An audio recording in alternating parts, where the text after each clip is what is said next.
Genesis chapter 47.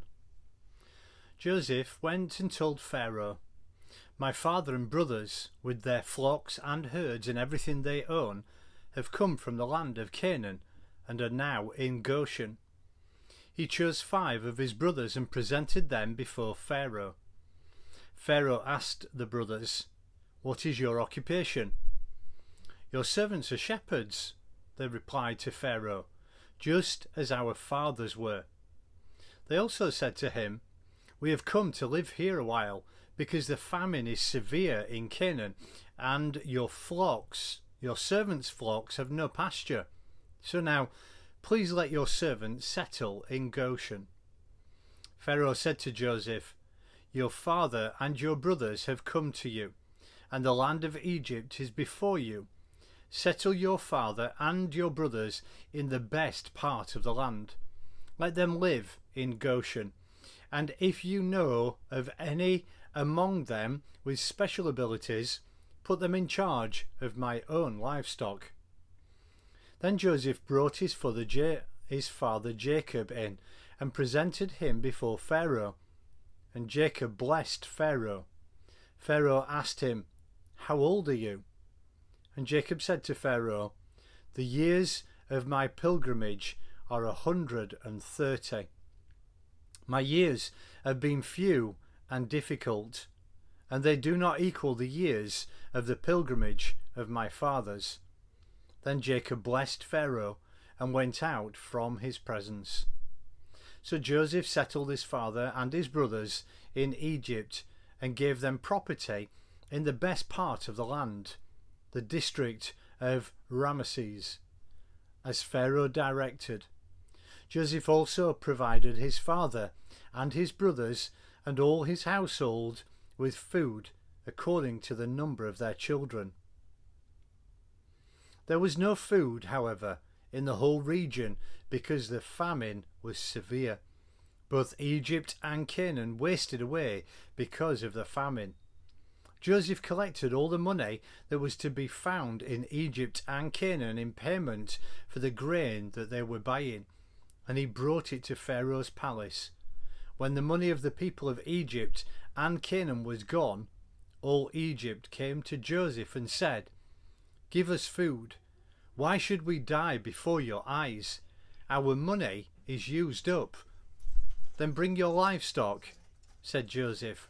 "I will sell your food in exchange for your livestock, since your money is gone." So they brought their livestock to Joseph, and he gave them food in exchange for their horses, their sheep and their goats, their cattle and donkeys. And he brought them through that year with food in exchange for all their livestock.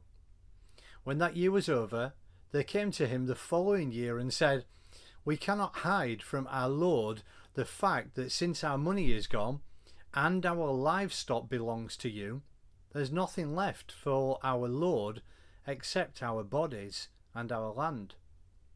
Why should we perish before your eyes, we and our land as well?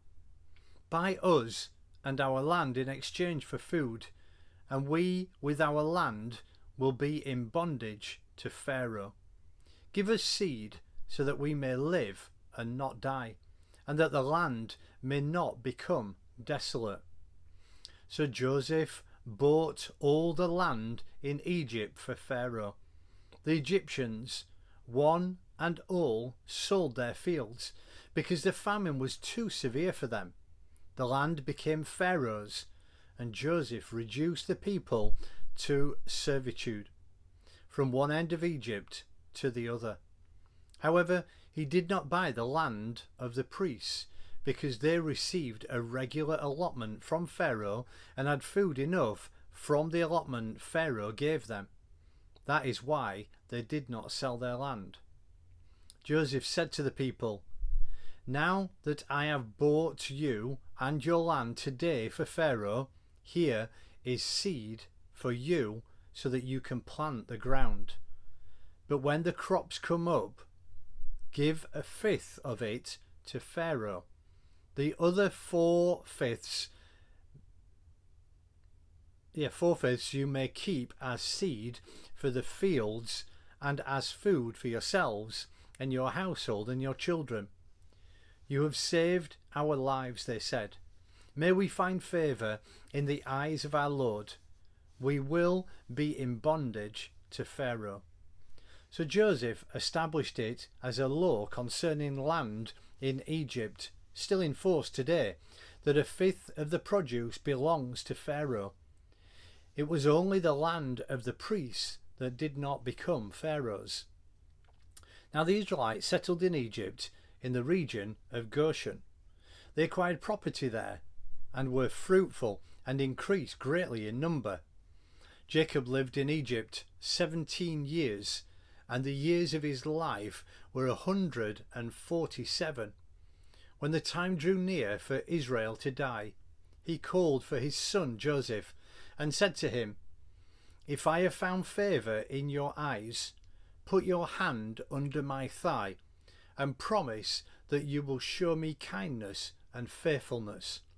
Do not bury me in Egypt, but when I rest with my fathers, carry me out of Egypt and bury me where they are buried."